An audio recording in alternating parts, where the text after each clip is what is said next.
Noosfera, el podcast de Ciencia de la Razón.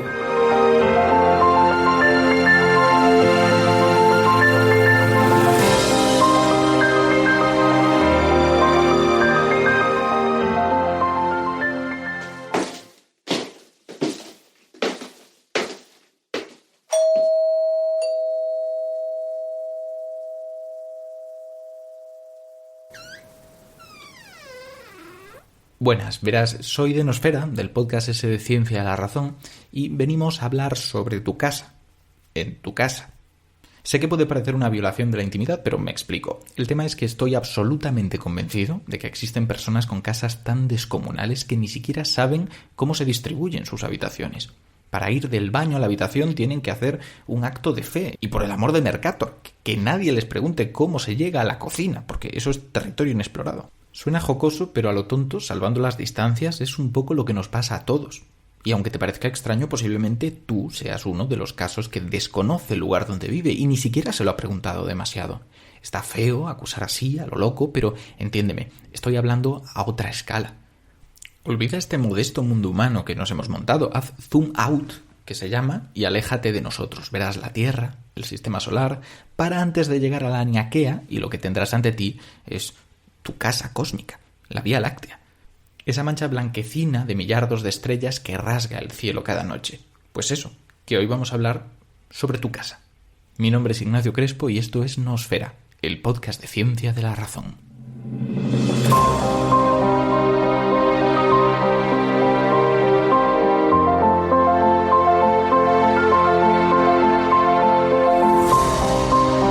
Último episodio del año y último episodio de la temporada. Veréis que esto cierra una época y a partir de aquí haremos cosas un poco distintas. ¿Qué se presentará en 2021? Fuera del podcast no lo tenemos claro. Dentro del podcast al menos alguna idea ya tenemos. Pero dejando esto aparcado hasta el final del programa, vamos a hablar de lo que realmente nos trae aquí. Y para ello hay que presentar a nuestro colaborador y a nuestro invitado de hoy. Nuestro colaborador es Alberto Aparici, doctor en física especializado en física de partículas, coordinador de divulgación del Instituto de Física Corpuscular de Valencia y responsable de las secciones La Brújula de la Ciencia y La Ciencia en Onda Cero. ¿Qué tal, Alberto? Hola, muy bien. Y encantado de estar en este programa que culmina un año muy interesante, ¿no? Para nosotros. Hombre, desde luego ha sido un año donde la razón ha apostado por la ciencia muchísimo y sí. Yo no podría estar más agradecido de eso. Hemos tenido 40 artículos mensuales como poco de ciencia en la web, hemos entrado en el papel dándole cabida a la ciencia casi a diario y ha aparecido este podcast que es una hora para que los científicos hablen de lo que hacen sin ningún tipo de edición ni problemas de tiempo ni de espacio. Es como, ¡hala! Lánzate. Y yo eso lo agradezco muchísimo y yo espero que los oyentes también. Sí, yo supongo que los oyentes, pues si están escuchando esto será porque les gusta, claro, ¿no? Algo les gusta. No estarán escuchándolo aquí enfadados, en plan de, ¡oh, qué malo es esto!, ¿no?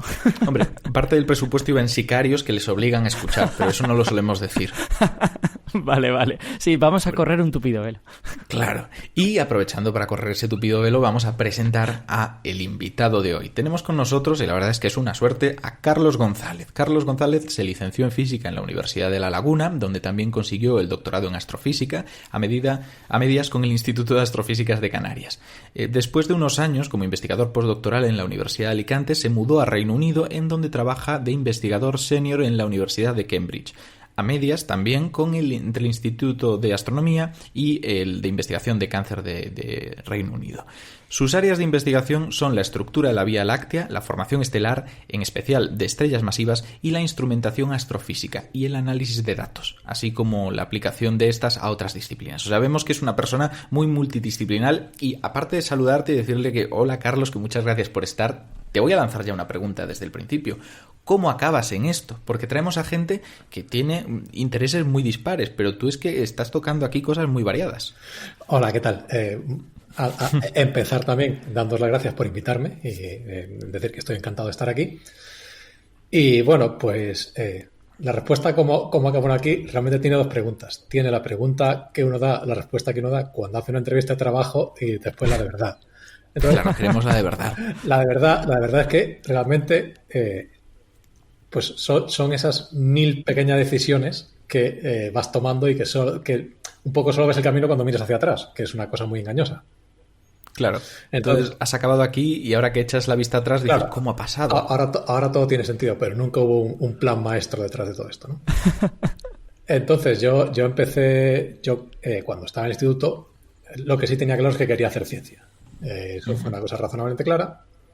Y me daba un poco igual, y hasta el último momento estuve dudando si hacer física, o matemáticas o química, me daba un poco igual.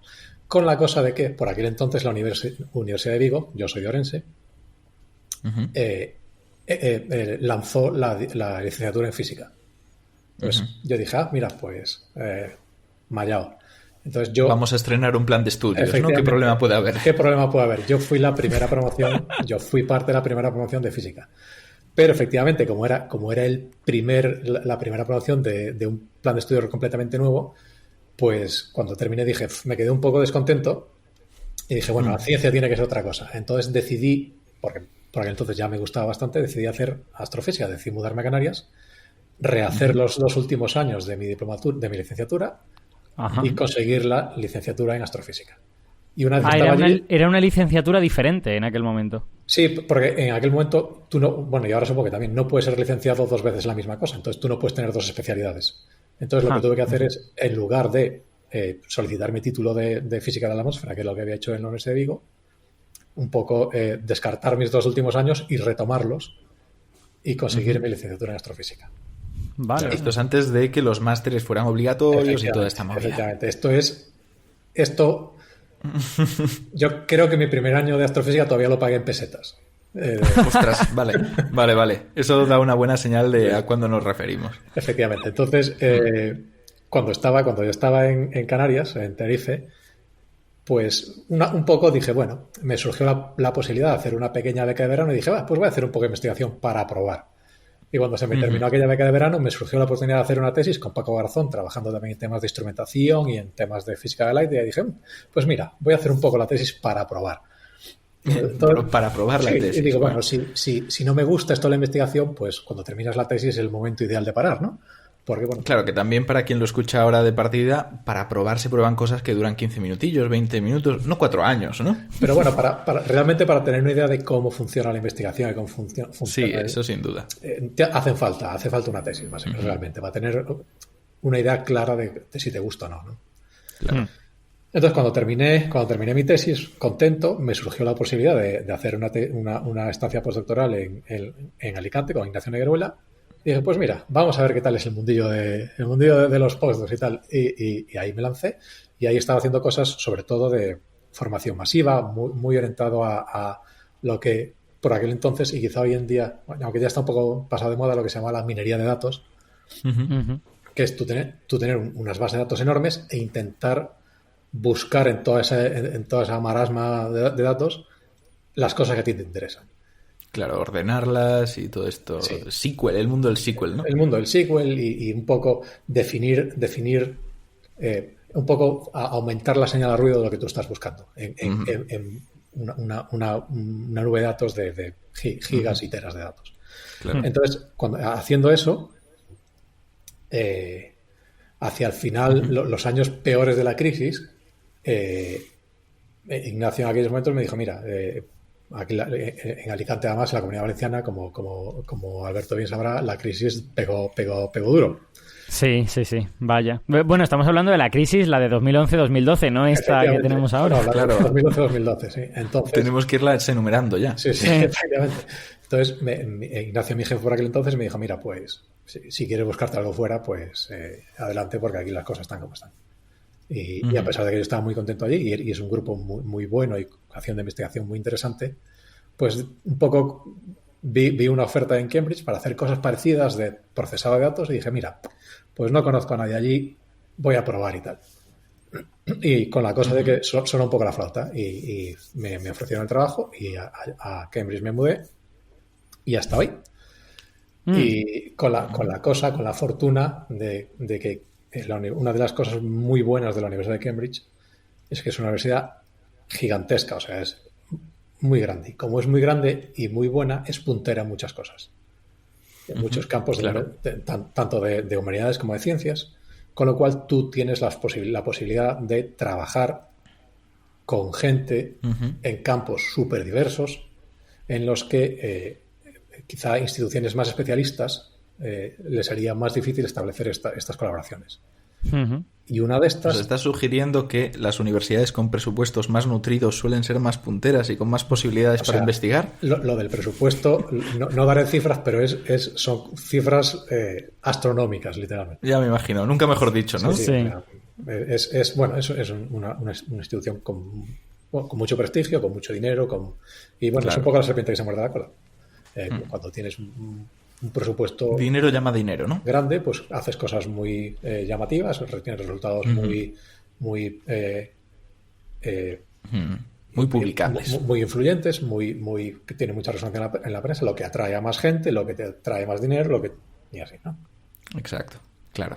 Y bueno, eso daría para otro programa, de verdad, lo de cómo se financia, Me imagino. cómo se financia en la universidad y el ecosistema de financiación es muy diferente.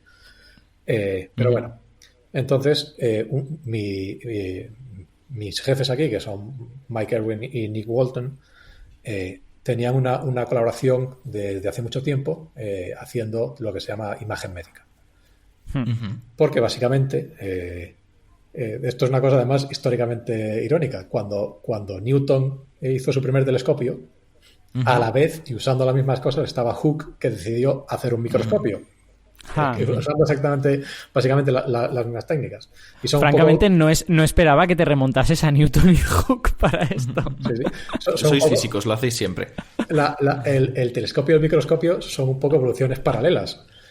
Y hasta el día de hoy, en el que las técnicas que nosotros desarrollamos para procesado de imágenes de telescopios son aplicables a microscopios. Entonces, esta colaboración un poco maduró a una cosa que aquí hace 5 años, que se llaman CR UK, el Cancer Research UK, es una organización no gubernamental que se dedica a financiar la investigación del cáncer. O sea, tiene un montón de tiendas de segunda mano y hacen maratones de estos de financiación y tal para financiar investigación, ayudas a víctimas del cáncer, tratamientos, cosas así.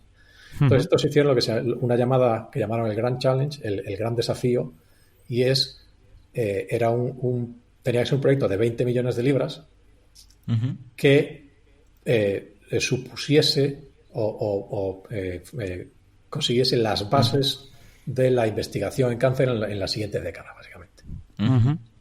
Entonces, lo que decidimos es presentar un proyecto en el que, muy multidisciplinar, con gente de astronomía, con gente de estadística, de inteligencia artificial y cosas así, en el que se consiguiese mejorar las técnicas de análisis, sobre todo de biopsias, para facilitar tanto la investigación como el integrar al paciente en sus propios tratamientos. En el sentido que, por ejemplo, una de las cosas que este proyecto va a producir es un entorno 3D en el que tú puedas tener una reconstrucción 3D de una biopsia y tú a tu paciente le puedas enseñar, por ejemplo, cómo evoluciona sus tratamientos, ¿no?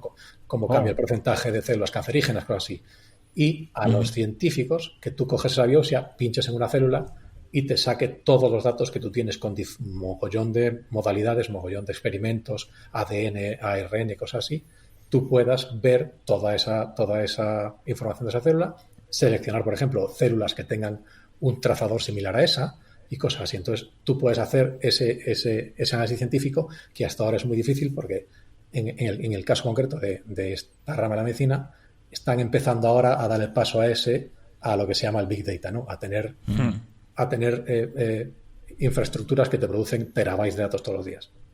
Claro, me parece de eso lo que teníamos era imágenes, ahora te doy paso, Alberto, imágenes de microscopio muy sencillas que teníamos que interpretar casi como si eso fuera un arte. Eso llevaba mucho tiempo. Para los estudiantes de medicina era un verdadero suplicio, porque la diferencia entre un tipo histológico de cáncer de mama y otro podía ser tan sutil que no fuéramos a reconocerla con facilidad. Así que todo lo que sea información en grandes cantidades y bien procesadita, a mí me viene fantástico. Y esto, sí, a mí... Perdón, Alberto. No, tranquilo. Simplemente quería hacer el comentario de que a mí me ha parecido interesante que uno de los objetivos, aunque entiendo que no es el objetivo principal de todo esto, es que los pacientes puedan visualizar y entender lo que les está pasando, ¿no? Es decir, de alguna manera dar poder al paciente para comprender las cosas, aunque al final el médico es el que sabe de medicina y es el que te va a dar las opciones, ¿no? Sí, aquí en este tipo de cosas se habla mucho de lo que le llaman informed consent, que es cuando tú estás de acuerdo con tu tratamiento, pero desde un punto de vista, desde conocer realmente o entender lo que te va a pasar. De hecho, hablamos con Lluís Montoliu sobre los principios de la bioética, donde estaba el de autonomía, que para tomar esas decisiones sobre su propio cuerpo, el paciente debe estar lo mejor informado que pueda, y eso es responsabilidad del médico. Aparte de que hay otra idea aquí de fondo, cuando estamos hablando de la posibilidad de mostrar toda esta información, y es que el paciente no solamente tiene que saberla para decidir sobre sí mismo, es que tiene también derecho a saberlo, aunque no sea para una decisión. Claro. En cualquier caso, nos hemos ido por las ramas porque esto es muy interesante y vamos a tener que cerrar este tema para dedicarnos solo a astronomía y a hablar de la Vía Láctea y a hablar de cosas relacionadas con el espacio. Por lo que aquí se acaba esta pequeña introducción para saber quién es Carlos y por qué ha llegado a estudiar lo que ha estudiado, y vamos a hacer un breve espacio publicitario. Enseguida estamos de vuelta. Vale, ya hemos vuelto y ahora sí, vamos a hablar de lo que os prometíamos en el título, que habrá alguien que esté un poco indignado. Sabemos que hay mucho astroaficionado por ahí que es incluso un poquito talibán con el asunto. Y para él la ciencia es hablar del espacio y no hay más opción. Así que tranquilos, vamos a hacer una excepción a la gran variedad de temas que hay en Nosfera y hoy vamos a hablar de la Vía Láctea. Tal vez lo primero que tenga que preguntarte, Carlos, es una de las cosas que nos dicen nuestros oyentes, porque en este programa lo que hacemos es que el oyente pregunta antes de escuchar el programa, antes de saber ni siquiera a qué experto traemos. Decimos por redes, con esa almohadilla Nosfera, oye, si pudieras preguntarle cualquier cosa a un experto en la Vía Láctea y procesado de imágenes, etcétera, etcétera, ¿qué le preguntarías? Las recogemos y luego te las lanzamos. Así que quien quiera estar atento para próximos episodios, que esté por redes y que nos haga las preguntas que crea convenientes. Preguntan aquí, por lo tanto, lo hace Luis Ramos, que por qué debemos estudiar la Vía Láctea. Pues un poco desde el punto de vista práctico de astronomía, porque es la única, no es la única, pero es la galaxia en la que tenemos más facilidad para estudiar las componentes que la conforman. Hasta hace muy poco, relativamente muy poco, era imposible ver estrellas de otra galaxia. Incluso las galaxias más cercanas, tú las ves como un objeto. Entonces, separar las componentes de esas galaxias hasta hace relativamente, estamos hablando de a lo mejor décadas, era imposible. Salvo en los casos más excepcionales, como por ejemplo las pequeñas las nubes de Magallanes, que son dos galaxias enanas que son, digamos, forman parte del vecindario de la Vía Láctea y que por lo tanto están mucho más cerca que el resto de las galaxias y sí podemos ver estrellas sueltas. Pero eso, la única galaxia en la que de verdad podemos ver de qué está hecha con precisión es la Vía Láctea. Con lo cual... O sea que no es un motivo puramente chauvinista. No. Es decir, es la nuestra. Aparte, por encima de otros intereses del estilo de que es tu galaxia y tienes que entenderla, nos permite un poco... lo que se llama colocar la Vía Láctea en el zoo galáctico, que se llama. Entonces, cuando tú colocas la Vía Láctea en su contexto de sus vecinos y otras galaxias que hay en el universo, puedes también entender esas otras galaxias, porque probablemente funcionen como funciona la Vía Láctea. Como un poco, si tú coges y desmontas el motor de tu coche, efectivamente solo has desmontado el motor de tu coche, pero probablemente otros coches como el tuyo tengan un motor parecido, con lo cual lo que tú aprendes desmontando el motor de tu coche lo puedes aplicar a otros coches. Es un principio de parsimonia, ¿no? Un poco como de mediocridad, decir, ya será raro que para una cosa que estudio sea justo la excepción. Sí. Pues hay otra pregunta que va un poco por lo que has dicho, porque claro, la Vía Láctea sí que la vemos incluso a ojo descubierto por la noche, si está suficientemente oscuro, como esa mancha blanquecina que cruza el cielo. Pero si otras galaxias las vemos de forma indistinguible entre sus estrellas, como puntos, resulta que hay una que es un ejemplo interesante y por la que nos preguntan. Nos dice Manu Reynoso que ¿cuál es el país desde donde puede apreciar mejor la galaxia Andrómeda, por ejemplo?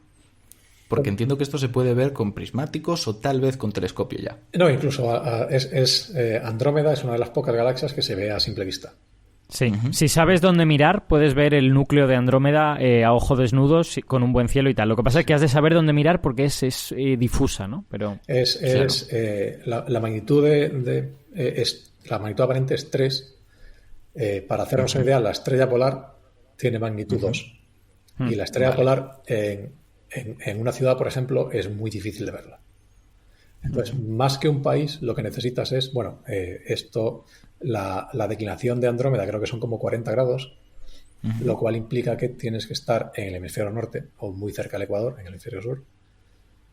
Pero realmente lo que necesitas es un cielo oscuro. Más que un país en concreto, necesitas un cielo oscuro. Claro. Sí, yo la vi este verano a simple vista desde las maravillosas tierras de Guadalajara, en el centro de España, con un cielo fabuloso.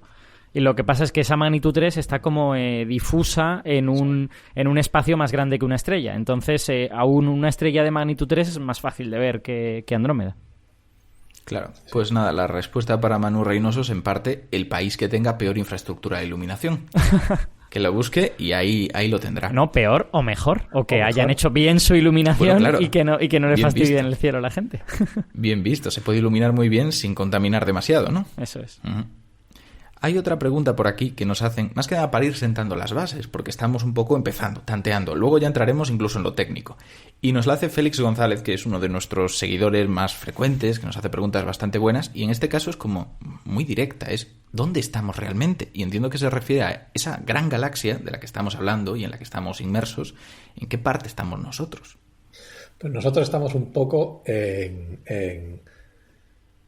no estamos en las afueras, pero casi. El sistema solar está en el brazo de Orión. La Vía Láctea la Vía Láctea, así simplificándolo mucho, es como un huevo frito. Entonces, la yema del huevo es lo que normalmente se conoce como el bulbo, y es la parte más densa y donde se concentra la mayor proporción de la masa de la galaxia. Y después, la clara del huevo, la parte blanca, es lo que llamamos el disco de la galaxia. Vale. El Sol está en este disco. Y está más o menos a mitad del disco. El disco tiene un radio típica, aunque no es una medida súper precisa, pero el radio estelar, la distancia del centro a la que tú te encuentras estrellas, son unos 15 kiloparsecs, que son unos 50.000 años luz. Pues el Sol más o menos está a 8, está por la mitad del disco. Y en este disco la distribución de material no es homogénea. Hay zonas en las que hay mucho más material, que se conocen como brazos espirales, porque si uno los viese desde fuera, tienen un poco una forma de espiral.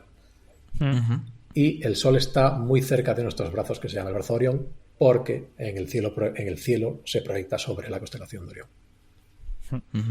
Hablando de brazos, había otra pregunta que de hecho ni la copié porque no sabía si iba a terciarse, y nos la hacía Guillermo Pérez de Will Diff, que es de hecho divulgador, y dice que ¿cuál es tu brazo favorito de la Vía Láctea? Si tienes uno, y que por qué. Hombre, ya que hemos hablado de brazos. La verdad que es fácil tener un brazo favorito porque el único que realmente conocemos bien de verdad es el brazo de Orión.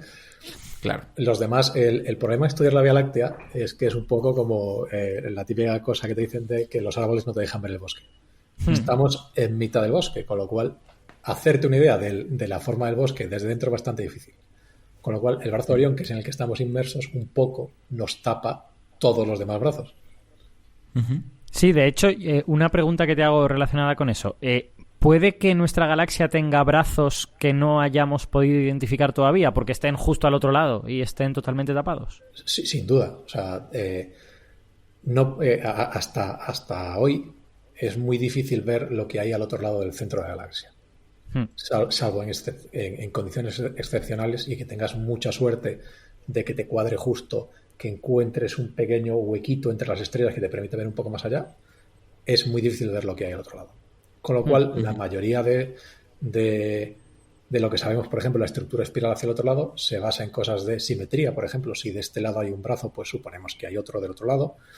Y de estudiar un poco la dinámica, cómo se mueven las estrellas a este lado del disco, y como este movimiento es circular, tú sabes que en algún momento en el otro lado tiene que haber cosas parecidas, porque todas las cosas tiene que haber cierta simetría, ¿no? Sí, en este caso sucede lo contrario de lo que decías antes, ¿no? Que observar otras galaxias seguramente nos ayuda a inferir lo que no vemos de la nuestra, ¿no? Efectivamente. Hemos hablado un poco de eso de la simetría de un lado para el otro del brazo, pero aquel que se esté representando tal vez la galaxia en la cabeza, como una especie de, no sé, de estrella de mar que haces girar muy rápido y los brazos se van para el lado, así como si fuera una especie de shuriken, pues posiblemente esté pensando ¿por qué rotan las galaxias? Porque da esa imagen, ¿no?, en rotación. Y esta es la pregunta que nos hace más o menos Juanshu Aexter, de verdad es que me ponéis nombres difíciles, y es... ¿se sabe de dónde viene la rotación de las galaxias? Esa pregunta es una pregunta que tiene muchas respuestas. Perfecto, pues ya está. Con esto el programa hecho. O sea, la respuesta es sí y no. La respuesta más fácil es sí, y es que en general todo en el universo rota. La gravedad favorece, cuando los sistemas colapsan, favorece la rotación. Entonces, esto es así explicado un poco con las manos. Colapsan es que se centran en un punto, una zona pequeña, ¿no?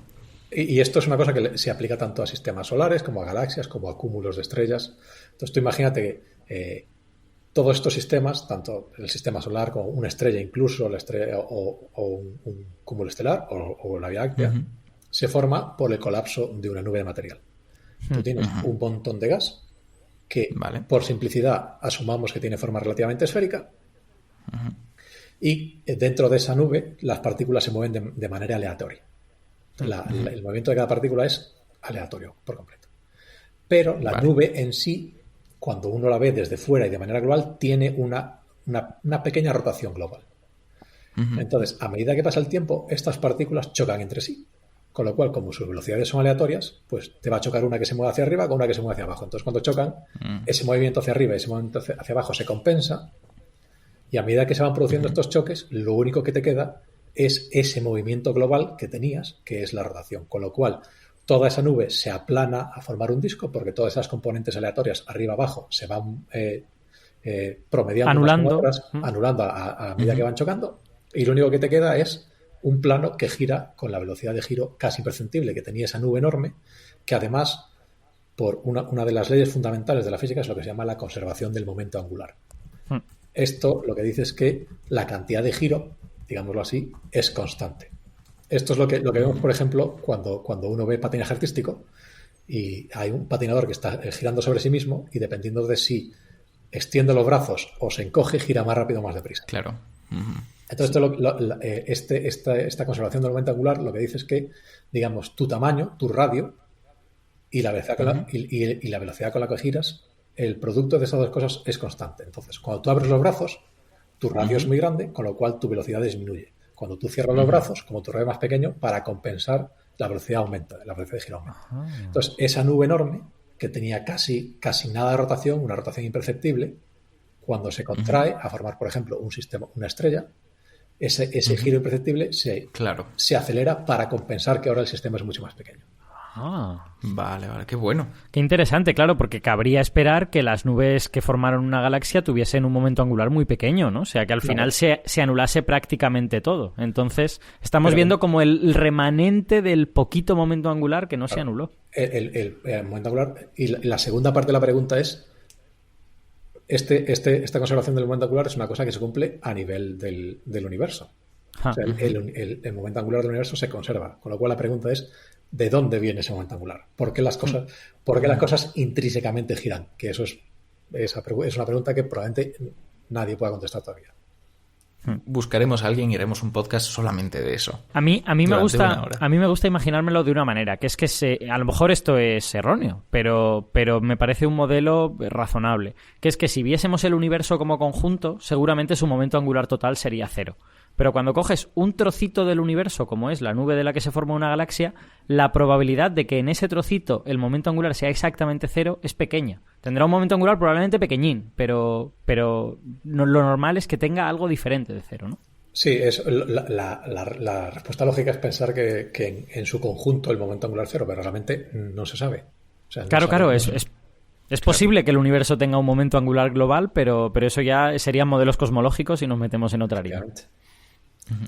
La gente entonces ahora entiendo que estará pensando, vale, la Vía Láctea gira, nosotros estamos en la Vía Láctea, así que en cierto modo pues nos estamos trasladando, ¿no?, por el espacio alrededor de ella, un poco como la Tierra alrededor del Sol. Y eso yo supongo que despertará preguntas como la que tiene Alex Moreno, y es, ¿tiene estaciones predecibles el sistema solar según su posición en la galaxia? Me refiero a variabilidad en rayos cósmicos, radiación, y si existen, ¿qué las causa? Se supone que sí. Esto es una cosa que no está del todo establecida, pero hay una hipótesis que dice que a medida que tú vas girando alrededor de la Vía Láctea, vas atravesando sus brazos espirales. Los brazos espirales, esto es un poco antiintuitivo. Los brazos espirales realmente, a las estrellas y el material no se mueve a lo largo de los brazos espirales. El material se mueve a través de los brazos espirales. Entonces, los brazos espirales son una cosa que está relativamente estática en el disco de la Vía Láctea. Es un poco como un atasco en una autopista. Vale. Tú tienes un atasco en una autopista, los coches que están en el atasco van cambiando, pero el atasco siempre está ahí. Entonces tú entras... El típico efecto de latigazo claro, ¿no? Tú entras en el atasco, te vas moviendo a través del atasco y sales del atasco. Y te vas, pero el atasco sigue ahí. Pues un brazo espiral es un poco una cosa así. Entonces, el Sol... En determinados momentos de su órbita alrededor de la galaxia, atraviesa uno de estos atascos y se supone que cuando esto está pasando, por ejemplo, hay más densidad de rayos cósmicos. Y se sabe que los rayos cósmicos tienen influencia directa sobre el clima, por ejemplo. Entonces, hay hipótesis, que hasta ahora yo creo que son hipótesis, que dicen que esto, por ejemplo, podría ayudar a explicar las glaciaciones. Sí. La sobredensidad de rayos cósmicos podría disparar un efecto de retroalimentación que termine dando lugar a una glaciación. Pero yo creo que esto está todavía en el terreno de la hipótesis. Es especulativo, ¿no? Sí. Por ahora. Sí, mirad, precisamente relacionado con esto, salieron hace unos días una serie de artículos en los que un par de grupos de físicos y de geólogos digamos, proponían utilizar piedras rocas que hay en la Tierra como registros de los rayos cósmicos que en el pasado han llegado a la Tierra y de alguna manera estudiar en esos 4.500 millones de años que tiene la Tierra en qué momentos ha habido más rayos cósmicos y en qué momento menos, y de ahí reconstruir nuestro recorrido por la galaxia. Es una técnica experimental que no está desarrollada todavía, es una primera propuesta, pero si lo consiguen sería muy interesante. Que además esto tiene la dificultad de esta hipótesis, de comprobar, falsear esta hipótesis, es que depende de muchas cosas. Primero depende de eso, que tú puedas medir la presencia de rayos cósmicos o no en la Tierra. Después depende de que tengas un modelo bueno de los brazos espirales que te permita sincronizar el paso de la Tierra sobre ellos, que tampoco es fácil. Entonces, o sea, realmente eso, pues es una hipótesis. Claro. Y hablando también un poco dentro del terreno de la especulación, nos hace por aquí Quique Serrano otra pregunta interesante. Es más o menos la siguiente. Dice, si no fuera a colapsar con otra galaxia del grupo local, dice que no recuerda el nombre, pero bueno, ya hemos hablado de ella, de Andrómeda, ¿cómo evolucionaría la Vía Láctea? ¿Acabaría colapsando ingerida por un agujero negro de su centro? ¿Acabaría por dispersarse en racimos algunas de sus partes distales para mudar al cosmos? ¿Qué ocurriría? Pues lo que le pasa a las galaxias, como la Vía Láctea, bueno, hay realmente dos cosas. Primero, galaxias como la Vía Láctea en ambientes aislados son más difíciles de conseguir. Porque a día de hoy nuestra mejor teoría sobre cómo se forman las galaxias nos dice que las galaxias se forman por canibalismo galáctico. Tú tienes una galaxia un poco más grande rodeada de un montón de galaxias más pequeñas que se las termina comiendo y crece a costa de estos vecinos, ¿no? Entonces, si tú tienes una galaxia que está completamente aislada, este proceso de crecimiento es más difícil. Vale.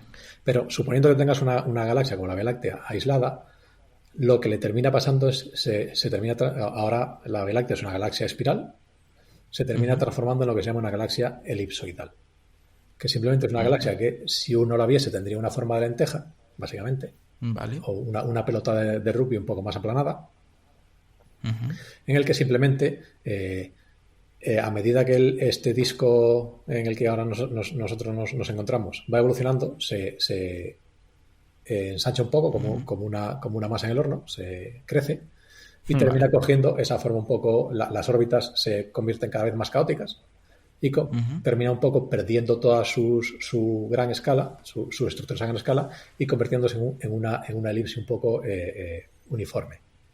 Vale.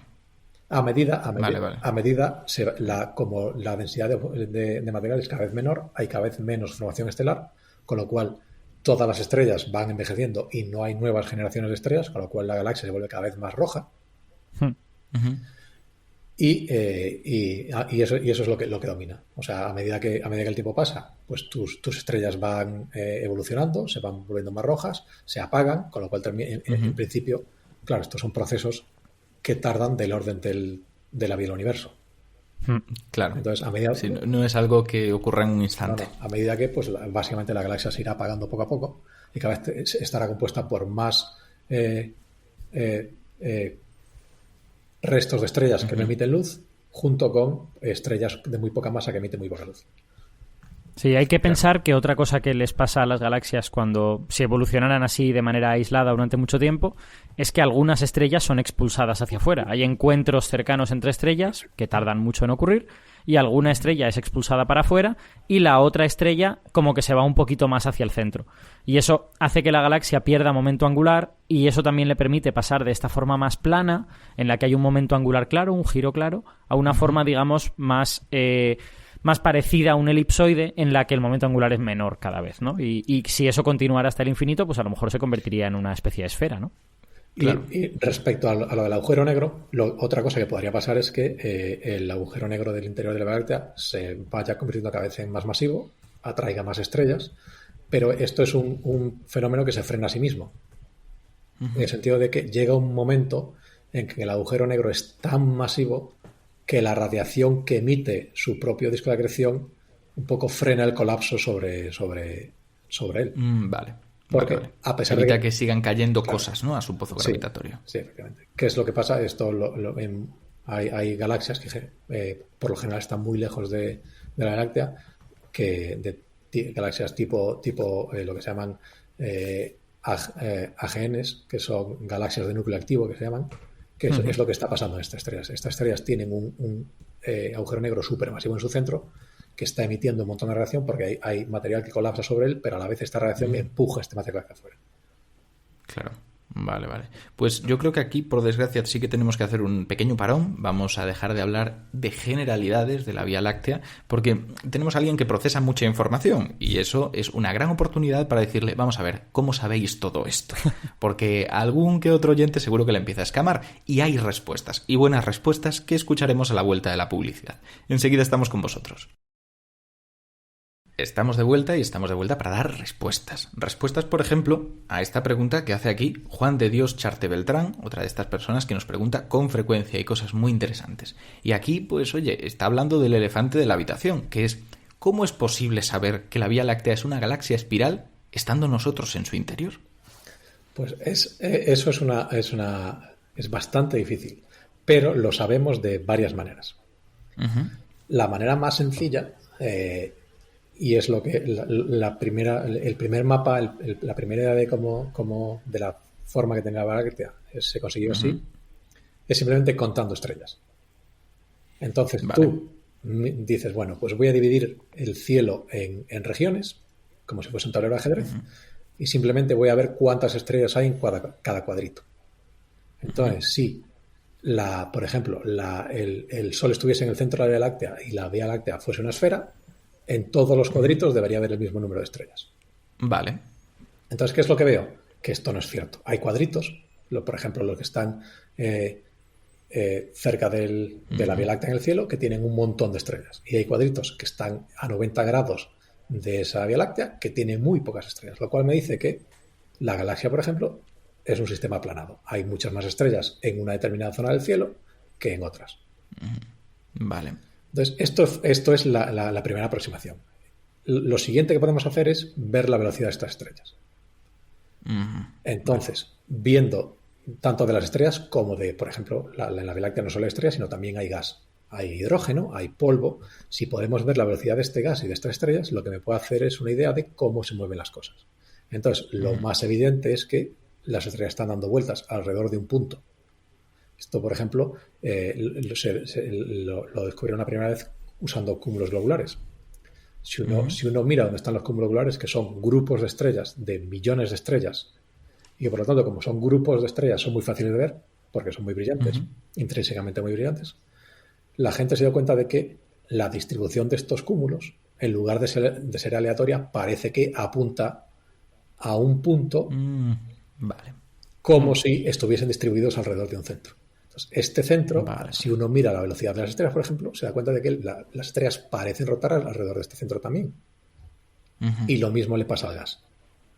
Entonces, lo que te das cuenta es que, además de ser plana, parece que da vueltas sobre sí mismo, sobre este centro de la galaxia. Otra cosa que puedes hacer también es medir la distancia de las estrellas. Esto es, en astronomía, es lo más difícil que hay. Sí. Porque no podemos ir a ningún sitio realmente, casi no podemos salir de la Tierra. Es posible que hayamos salido del sistema solar, es posible que el Pioneer, alguno de los Pioneer o el Voyager, siempre los confundo. Las dos están, las dos Pioneer y las dos Voyager están ahí. Entonces, hayan salido ya del sistema solar, pero esto es lo único que hemos conseguido hacer. Entonces, esto es muy difícil, pero lo que usamos, sobre todo en física galáctica, en otras ramas de la astrofísica se usan otros estimadores de distancia, pero en física galáctica se usa mucho lo que se llama el paralaje.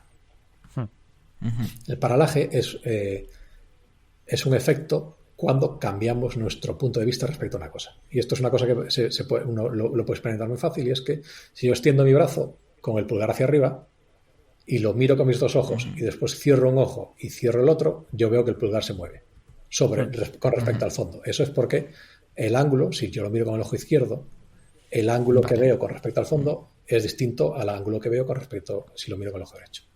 Esto lo podemos hacer aprovechando que la Tierra gira alrededor del Sol. Entonces yo, si miro una estrella en marzo, cuando la Tierra está en un determinado punto, y miro la misma estrella en septiembre, cuando la Tierra está en el lugar opuesto en su órbita, respecto al fondo, esta estrella parece que se mueve. Claro. De hecho, esto para que la gente lo entienda intuitivamente, ahora los teléfonos móviles ya sabéis que tienen de moda, en vez de una cámara, poner 2 o 3 detrás. Esto permite que tengas distintas perspectivas ligeramente diferentes que te ayuden a saber qué está más al fondo, qué está más delante, y emborronar, por ejemplo, el fondo de tu foto para que quede más profesional. En este caso, en vez de una mínima distancia entre los dos objetivos, hablamos de algo bastante más descomunal. Efectivamente. Entonces, esto nos permite conocer esta variación de ángulo, nos permite, y esto es simplemente un cálculo trigonométrico. Si tú sabes la distancia entre los dos puntos de la órbita, que es una cosa que ahora sabemos muy bien, puedes calcular con un error muy pequeñito dónde está esta estrella. Entonces, esta es, digamos, la única estimación directa de distancias que tenemos accesible a nosotros. Todas las demás son indirectas, en el sentido de que, por ejemplo, lo que podemos ver es cuán brillantes son las estrellas. Entonces, una estrella, lo que determina su brillo es lo que intrínsecamente brillante que es y lo lejos que está. Entonces, si yo de alguna manera puedo saber cómo de brillante es intrínsecamente, lo que me queda es lo lejos que está. Pero estos son indicadores indirectos que requieren otro trozo de información. Entonces, por ejemplo, en Europa ha invertido mucho esfuerzo, mucho dinero en un satélite que se llama Gaia, que lo que hace este satélite es medir justamente estos paralajes, estas distancias, de manera increíblemente precisa para muchas estrellas, para miles de millones de estrellas. Y esto lo que nos permitirá es depurar, por ejemplo, sabiendo las velocidades y las posiciones, podemos reconstruir la órbita de las estrellas, con lo cual podemos hacernos una idea de dónde está en el espacio esas estrellas. ¿Tenemos brazos espirales? ¿No tenemos brazos espirales? ¿Cómo se mueven las estrellas? ¿Dónde está la masa de la galaxia? Cosas así. De hecho, pregunta Laura_Astro11, que es del gremio, es astrofísica, de hecho en el Instituto de Astrofísica de Canarias, pregunta lo siguiente: ¿crees que con Gaia ya tendremos toda la información necesaria de las estrellas de nuestra galaxia? ¿Ahora falta un Gaia 2.0 en el futuro? Gaia va a ser la base de muchas ramas de la astrofísica, principalmente la física galáctica, probablemente de la próxima década, probablemente de las próximas 2 décadas. Porque va a producir gran cantidad de datos, vamos a tardar mucho en sacarle todo el partido a estos datos, pero Gaia tiene un problema, y es que Gaia trabaja en lo que se llama el visible, el rango visible del espectro electromagnético. Entonces, si uno y este problema uno lo puede ver simplemente mirando, bueno, nunca debe mirar al sol. Pero el sol, buen consejo. Cuando el sol está a mediodía, el sol es muy amarillo. Y a medida que se acerca a la puesta del sol, se va volviendo más rojo. Esto se debe a que cuando el sol está cerca del horizonte, lo vemos a través de una capa de atmósfera que está más cerca del suelo. Entonces, en esta capa de atmósfera más cerca del suelo hay más polvo, hay más partículas en suspensión. Estas partículas no le afectan a la luz de manera homogénea. Cuanto más azul es la luz, más afectada se ve. Entonces, realmente, tú en la puesta del sol ves el sol rojo simplemente porque estas partículas te roban la parte más azul de la luz del sol, con lo cual lo que te queda es una cosa que parece más roja. En la Vía Láctea pasa exactamente lo mismo. La Vía Láctea está llena de polvo y de gas. Este polvo y este gas nos roba la parte azul de la radiación y solo nos deja pasar el rojo. Gaia, como observa en el visible, está muy afectada por este efecto que se llama el enrojecimiento interestelar normalmente. Entonces, este enrojecimiento a Gaia le afecta mucho, con lo cual, por ejemplo, hacia el centro de la galaxia, Gaia tiene problemas para llegar dentro de nuestra galaxia.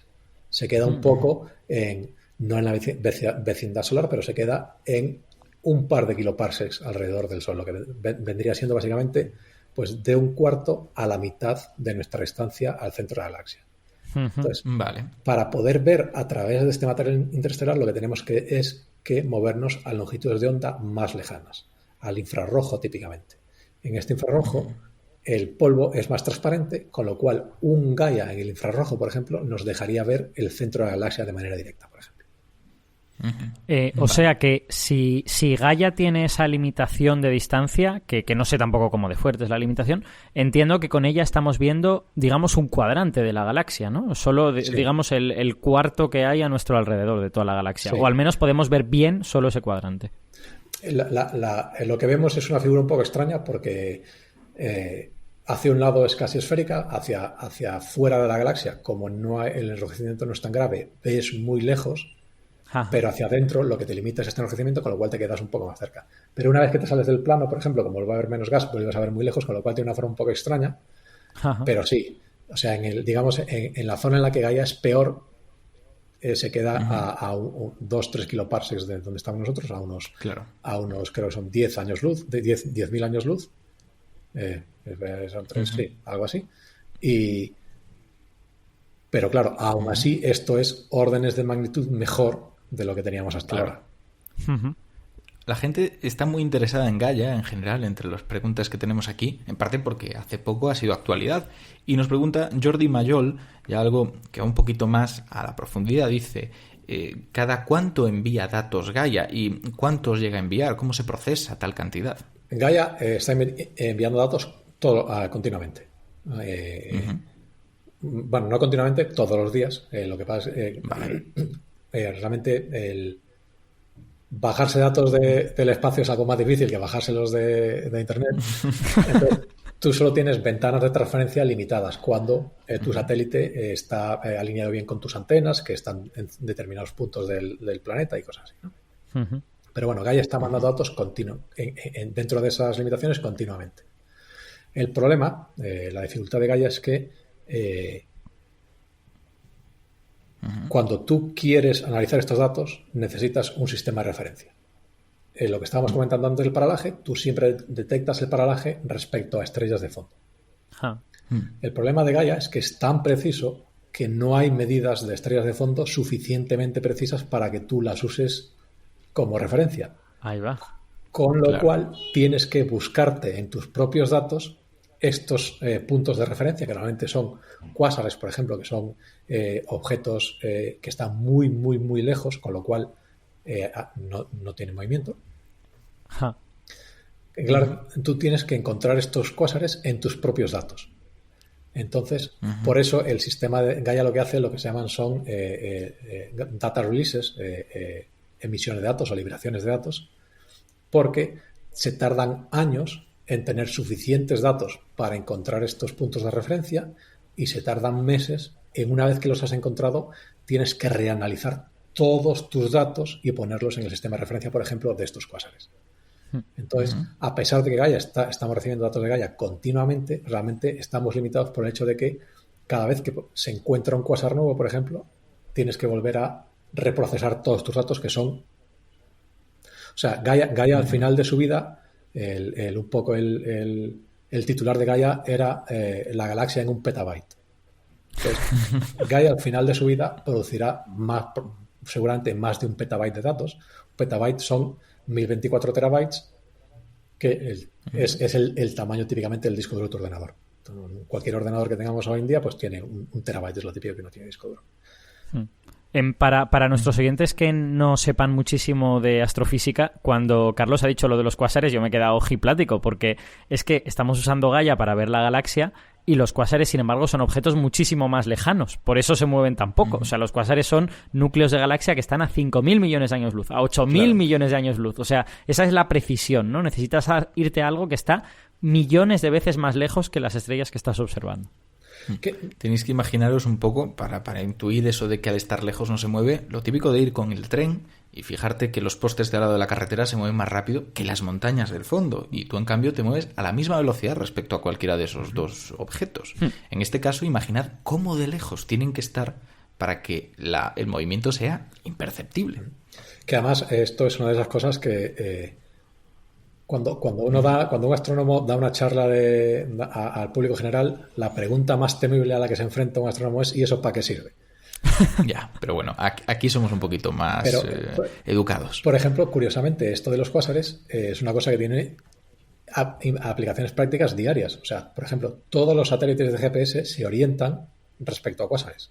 Entonces, cuando tú lanzas un satélite, el satélite lo primero que hace es hace una foto del cielo, mira a ver dónde están los cuásares y se orienta con respecto a la Tierra en base a esa red de cuásares, por ejemplo. O sea, que uno cada vez que enciende el móvil y le da Google Maps, está usando todo lo que sabemos de cuásares, por ejemplo.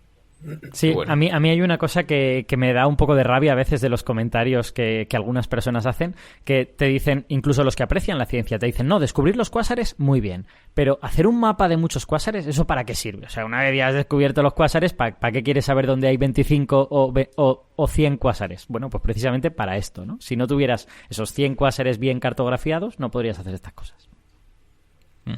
Pues sí. Y ahora creo que tenemos que dar paso a unas últimas preguntas, porque ya tenemos que ir cerrando, y vamos a ser responsables. Nosotros hemos cultivado a nuestro grupo de gente que nos escucha, que más o menos le gusta este contenido, en función de lo que hemos querido contar. Y resulta que tenemos una predilección por los modelos matemáticos y por hablar de cómo la informática se relaciona con la ciencia. Ya hemos cometido ese tipo de error muchas veces, de traer a expertos en ese campo, porque nos gusta. ¿Y qué pasa? Que entonces nos sigue gente que le interesa esto. Y esa gente quiere hacer modelos en su ordenador. Entonces pregunta mucho sobre lo que realmente se utiliza para procesar información. En este caso hay algunas preguntas al respecto que podría ser interesante responder para darles ese placer, porque ya que hemos atraído gente que le interesa, pues oye, vamos a agradecérselo que estén por aquí. Nos pregunta Pandora que qué programa usas para procesar y qué computador. Básicamente lo del computador suena: ¿puedo hacerlo con el mío? Cada vez menos, porque la astronomía ha cambiado bastante. De hecho, desde que yo empecé, cuando yo empecé a estudiar, el modelo de investigación en astronomía era: cada astrónomo tú tenías una idea, ibas a un telescopio, tomabas tus datos, te los guardabas en un disco duro, te los llevabas a casa y hacías tu análisis. Eso ahora, hace un par de décadas, cambió a un modelo en el que tú no ibas al telescopio. El telescopio tiene trabajadores a los que tú le dices: mira, por favor, necesito observar esto. Ellos hacen tu observación y los datos están en un lugar, tú te bajas tus datos y los analizas en tu ordenador. Después eso volvió a cambiar a que los telescopios están observando todo el rato, como por ejemplo Gaia. Esos datos están en algún sitio, entonces tú te bajas todos los datos y haces tu análisis en tu ordenador. Y eso ahora ha vuelto a cambiar a que son tantos datos que ni siquiera te baja los datos. Tú lo que haces es trabajas en el ordenador del telescopio y ya solo te traes tus resultados. Entonces, vale. De la misma manera que ahora todos usamos lo que se llama la computación en la nube y usamos Dropbox y Office 365 y todas estas cosas, pues la astronomía se ha movido a eso. A lo que típicamente el lenguaje de programación habitual es Python. Entonces, cuando tú te conectas por ejemplo, uno de los telescopios que está empezando a construirse ahora, que se llama el Observatorio Vera Rubin. Este es un telescopio que va a estar observando el cielo en el hemisferio norte cada un par de veces por semana. Te va a dar una imagen de todo el cielo. Entonces, realmente tú lo que haces es este telescopio. Tú tienes un servicio de login como si fuese Gmail. Entonces, tú haces tu login y te deja correr tu código en Python allí para que tú hagas tus análisis sobre sus datos, y ya solo te bajes tus resultados. Con lo cual, la respuesta es sí y no. O sea, ¿lo puedes hacer en tu ordenador? Sí, porque realmente necesitas un móvil para hacer esto. Pero realmente, si realmente quisieses hacer ese análisis de datos, necesitarías una granja de servidores enorme, porque son cantidades enormes de datos. Estamos hablando de petabytes de datos y necesitas una gran cantidad de cientos de procesadores para poder hacer tus cálculos de manera eficiente. Entonces, cuando has dicho lo del Python, me ha parecido oír la voz de Francis en mi oído diciendo eso del Python, eso es una moda, eso dentro de 5 años se usará otra cosa, no sé cuántos. Claro, Alberto aquí, como suele compartir yo también a veces micrófono con Carlos en otro programa que es Coffee Break, un podcast donde se habla largo y tendido, pues ya interpreta que todos nuestros seguidores conocen a Francis. Francis es otro divulgador muy importante en España que hace un trabajo brutal, hace de hecho un tipo de divulgación que es en parte para expertos, mucha gente lo diría así, y que es también muy necesaria. Así que a eso se refiere con Francis. Sí, y hay digamos, como una especie de rant muy gracioso entre gente a la que le gusta Python y gente a la que pues no le gusta tanto Python, ¿no? Pero bueno, de hecho hay una pregunta aquí que va de eso. Nos lo hace Valcal21 y dice, ¿qué lenguaje de programación prefieren y por qué Python? Ya asumiéndolo. Python porque si uno pintas un diagrama de fácil de aprender y cantidad de cosas que puedes hacer, Python está muy cerca del 0 en fácil de aprender, es muy fácil de aprender y puedes hacer muchas cosas con él. Entonces, es muy accesible y, sin embargo, uno puede hacer cosas, de hecho, no muchos, pero bastantes cosas con las que trabajamos todos los días están escritas en Python. Por ejemplo, Dropbox, que es una herramienta que muchos usamos, está escrita en Python, parcialmente. Entonces, uno puede hacer cosas serias y pero también es fácil de aprender. Sí, esto es una cosa muy típica cuando le preguntas a distintos investigadores de distintas ramas qué lenguaje de programación utilizan para comunicarse con la máquina y decir lo que quieren que haga. Tenemos esas ramas de física, ingeniería, que casi todos utilizan Python, y luego las partes más biosanitarias, resulta que aquellos que utilizan más la estadística, la bioestadística, tiran de R, que es otro programa distinto, que a mí me parece horrible, pero que a mucha gente le encanta y hace gráficas muy monas. Entonces, en cierto punto es interesante eso de preguntarle a cada uno cuál es el lenguaje que prefiere. Además, los científicos en general somos... alguna gente diría que intentamos ser eficientes, pero realmente somos muy vagos. Entonces, si hay un lenguaje de programación que es muy fácil de aprender y te permite hacer todo lo que necesitas, la gente es lo que va a usar. Entonces, por ejemplo, en física sobre todo se sigue usando Fortran, que es un lenguaje poco menos que decimonónico, pero que la gente sabe usar y para operaciones matemáticas es muy eficiente y ¿para qué vas a cambiar si ya no te funciona? ¿Para qué perder el tiempo? En Fortran le has de hablar de vos al ordenador. ¿Vos pretendéis hacer esta operación? Hay una última pregunta de todo este tema técnico de informática, nos la hace Elena Torró, y es la siguiente. ¿Cómo se guardan los datos astronómicos? Por ejemplo, ¿de qué tipo son? ¿De qué cantidad de datos hablamos? ¿O qué tipo de bases de datos se usan? Pues hoy en día estamos hablando de la escala petabyte. Observatorios modernos como Gaia, como Vera Rubin, GTC, el Gran Telescopio de Canarias en España, cosas así. Estamos hablando de la escala de cientos de terabytes a petabytes. Es la escala que hablamos. Entonces, el formato de predilecto de los astrónomos, que además responde a una de las necesidades de la astronomía. La astronomía es una ciencia que trabaja con escalas de tiempo muy, muy largas. Con lo cual, tú tienes que poder acceder a datos tomados hace muchas décadas. La astronomía digital empieza a imponerse en los 80, con lo cual ya es hace 40 años, con lo cual tú hoy en día tienes que poder acceder con la misma facilidad a datos tomados ayer y a datos tomados en el 81. Entonces, hay un estándar que se definió en finales de los 70, principios de los 80, que se llama son archivos de tipo FITS, que se llama, que simplemente es el acrónimo de formato flexible de transferencia de imágenes. Vale. Y simplemente es una imagen guardada en formato binario, realmente es cada píxel el número que tiene encima y una pequeña cabecerita con datos sobre la imagen, como por ejemplo, cuándo fue tomada, quién la tomó, en qué telescopio, cosas así. Entonces, eso es el formato que llevamos usando desde literalmente el 81. Y es el formato en el que sigue entrando. No es un formato, hoy en día tiene ciertos problemas, en el sentido de que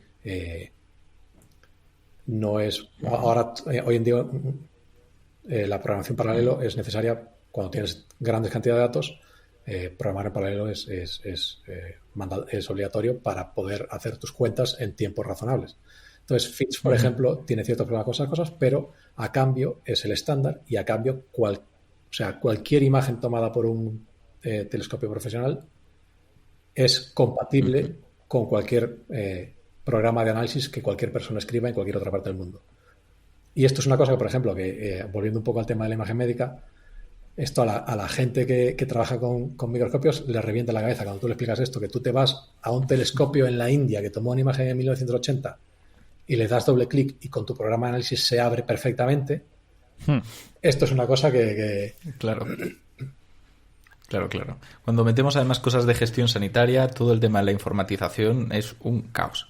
Pero hay aquí una pregunta, porque claro, habíamos dicho de acabar ya, pero es que resulta que como tenemos aún un ratito, y aquí tenemos a un oyente que nos ha hecho varias preguntas en estos últimos programas y nunca hemos encontrado hueco para él, creo que esta es un buen cierre. Nos hace la siguiente pregunta, y es para 208. ¿Cuánto abarca la zona de habitabilidad de la Vía Láctea? Y si puede haber planetas potencialmente habitables fuera de esa zona. ¿Cuánto abarca? Primero, el tema de la zona de habitabilidad de la galaxia no es totalmente claro que esto sea una cosa real, en el sentido de que estamos haciendo estadística con un punto. Nosotros solo sabemos de un planeta que tiene vida en una estrella, en una galaxia. Entonces, eso es todo lo que tenemos. Entonces, se supone que esta zona de habitabilidad es, digamos, la zona de la galaxia, lo que los americanos llaman mucho la zona Ricitos de Oro, ¿no? Que Ricitos de Oro iba probando la cama de un oso era muy grande, la cama de un oso era demasiado pequeña, esta cama era justo su tamaño. Pues un poco, se supone que en la Vía Láctea, si estás demasiado lejos del centro, la metalicidad es muy baja, con lo cual no tienes materiales pesados que te formen planetas. Por ejemplo, es más difícil formar planetas. Si estás demasiado cerca del centro, la radiación es muy alta, con lo cual la vida es difícil que sobreviva. Entonces, resulta que la Tierra está justo en la zona intermedia entre uno y otro, estas cosas.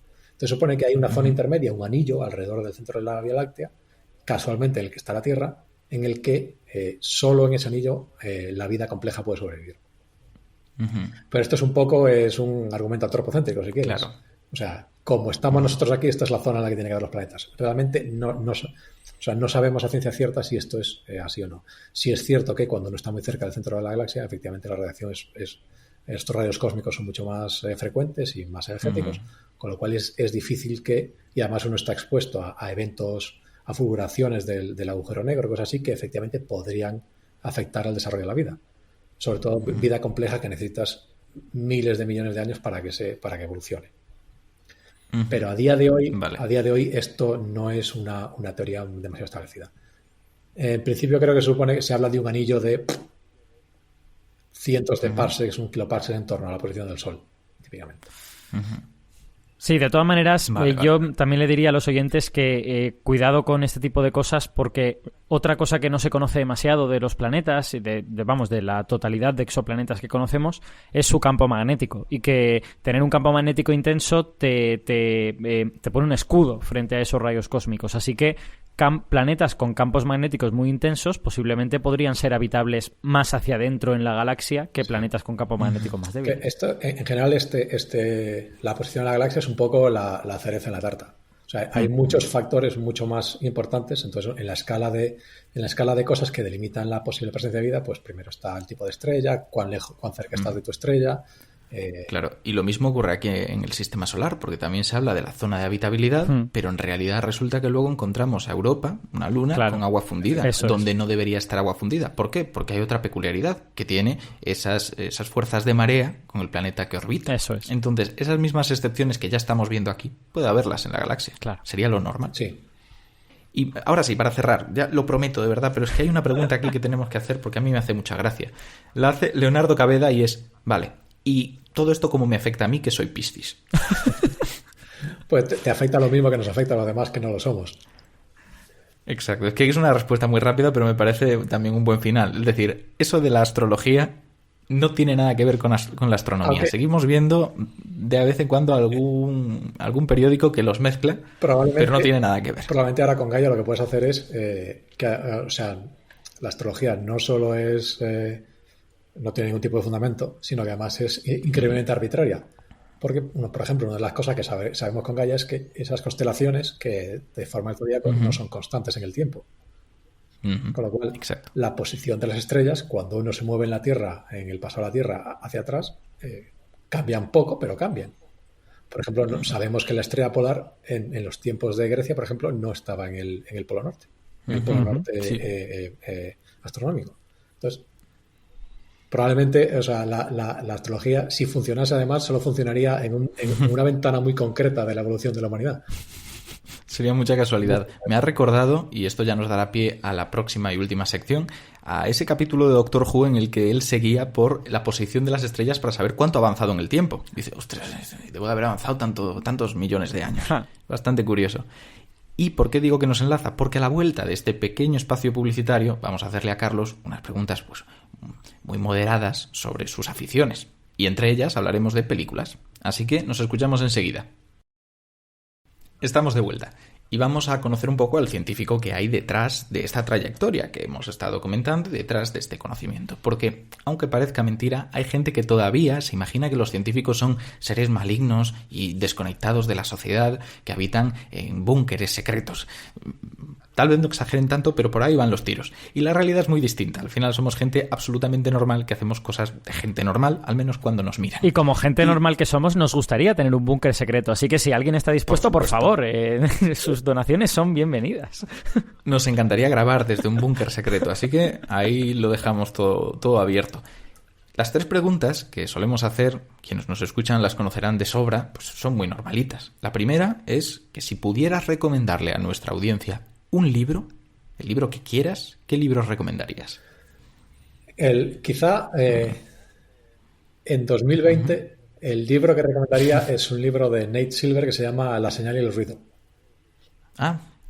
Que es en este mare magnum de ruido en el que ahora vivimos, a veces es muy difícil realmente enfrentarse a la cantidad de datos que nos llegan todos los días de un montón de cosas.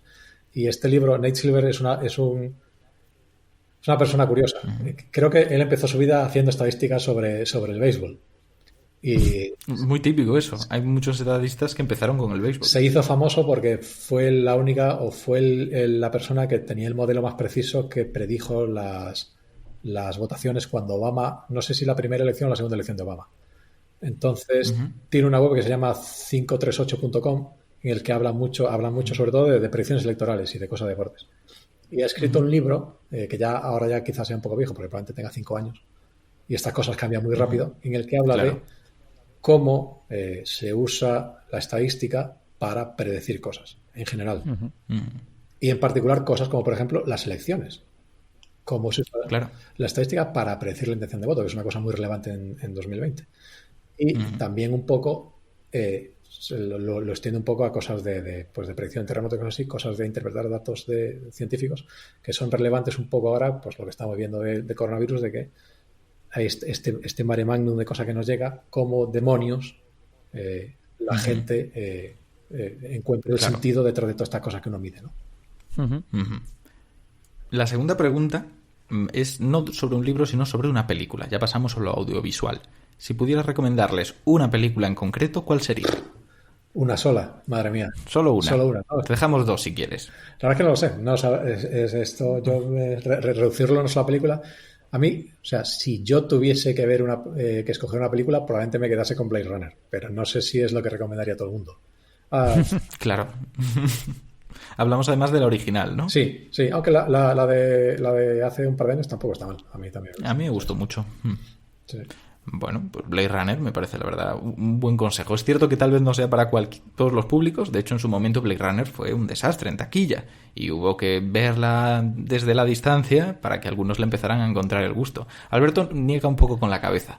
Bueno, a mí me parece, quiero decir, no, a mí me parece una buena recomendación Blade Runner, pero es verdad que es una película peculiar. Yo siempre digo que disfruto más recordándola y comentándola que viéndola. O sea, yo cuando la veo me parece una película bien, y luego cuando la recuerdo pienso, vale, porque esto simboliza esta cosa, esto simboliza... O sea, tengo la sensación de que es una película con más fondo que superficie, de alguna manera. El problema que tienes es que entonces, también tiene tantas versiones que es difícil recordar qué versión has visto. Porque yo, por ejemplo, la primera versión que vi era la que se estrenó en los cines aquí en España, que es la que tenía una voz en off explicando las cosas. Que esa versión ha desaparecido ya en la vergüenza de la por historia. fortuna, efectivamente ha desaparecido, porque a mí me parece que no, o sea, destruye gran parte de lo valioso de la peli. Sí. De hecho, voy a hacer un pequeño paréntesis en estas preguntas a Carlos, porque es que llevamos aquí 30 episodios, que no lo hemos dicho, pero este es el 30, acabamos el año con un número redondo, y hemos tenido a Alberto un montón de veces, y yo no te he preguntado, Alberto, ¿tú qué película recomendarías? Ya que Blade Runner te genera un poquito de... ¿Tú cuál dirías? Ostras. Así pregunta a traición. Joder, a traición totalmente, pues yo qué sé, muchas. No, solo una. Sabes las reglas. Vale, pues mira, yo voy a recomendar mi película favorita porque estoy enamorado de ella. Podría recomendar otras que me gustan también mucho, pero voy a recomendarles a todo el mundo La Naranja Mecánica de Stanley Kubrick, que me parece una película potentísima emocionalmente, cinematográficamente fabulosa a nivel de rodaje y a nivel de todo. No sé, a mí es una película que me golpea cada vez que la veo. Y bueno, y en general todo el cine de Kubrick, ¿no? Que tampoco son tantas películas y algunas son muy distintas. La Naranja Mecánica te golpea a ti y a todos los que están en ella, que se reanima que no veas. Efectivamente. Totalmente. Muy bien elegido el concepto. Y la última pregunta, ahora sí para Carlos, y con esto ya cerramos, es por una afición.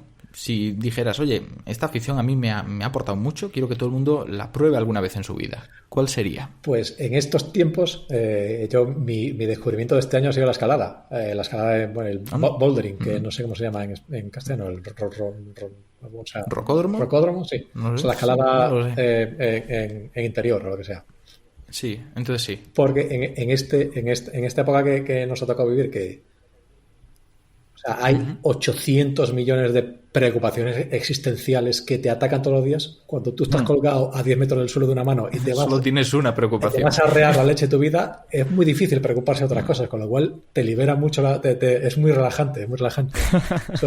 Es meditación forzada, pero... Claro. Me gusta ese concepto. Vivir situaciones límites para solo tenerte que preocupar por salir vivo. Realmente, de repente... no hay ningún riesgo. Es una de esas cosas curiosas porque tienes una colchoneta enorme debajo de ti, pero tu cabeza igualmente, o sea, tu cuerpo igualmente, la caída no le gusta, con lo cual sí hay cierto... A mí de hecho me pasa corriendo, ¿eh? O sea, yo a mí no me parece particularmente divertido correr, pero es una actividad muy sana y hace que mi mente se olvide por completo de todas las cosas y lo único que está pensando es deberías parar, esto es muy aburrido, para ya. Entonces luchar contra esa sensación es muy agradable, ¿no? Claro. Que conste, Alberto, que no habíamos tenido en 30 programas a ningún runner y nos acabas de estropear la racha. Ya, pero como no soy invitado no pasa nada. O sea, yo tengo múltiples defectos, entre ellos este. Bueno, ahora sí que vamos a tener que ir cerrando ya el podcast. Hemos respondido a muchas cosas. Ha sido un poquito más largo que por lo normal, pero quería hacerlo así. Para algo es el último del año. Y vamos a recordar a todos nuestros oyentes, aquellos que hayáis dejado preguntas en las redes sociales y que no hayamos podido responder, porque siempre quedan muchas en el tintero, que podéis preguntárnoslas por Twitter. Hay gente que se molesta cuando pregunto por redes, oye, ¿qué le preguntarías a un experto? Y no contesto. A ver, dos cosas. Primero, el experto no soy yo. Así que yo no contesto. Segunda, las respondemos aquí. Así que paciencia. Y lo siguiente, si quedaran pendientes, ahora sí, podéis hacerla y Carlos Nosotros poco podremos responder, pero Carlos os responderá todas. Su arroba en Twitter para localizarle y preguntarle es carlosgnfd. El de Alberto es arroba cienciabrújula. Y el mío, arroba sdstendal. Dicho eso, muchas gracias, Alberto, por venir. Nada, un placer. Muchas gracias por tenerme como siempre y que vaya muy bien la nueva temporada de Noosfera. Gracias. Y muchas gracias a Carlos por venir, porque la verdad es que ha sido un cierre de año fantástico. A vosotros por invitarme.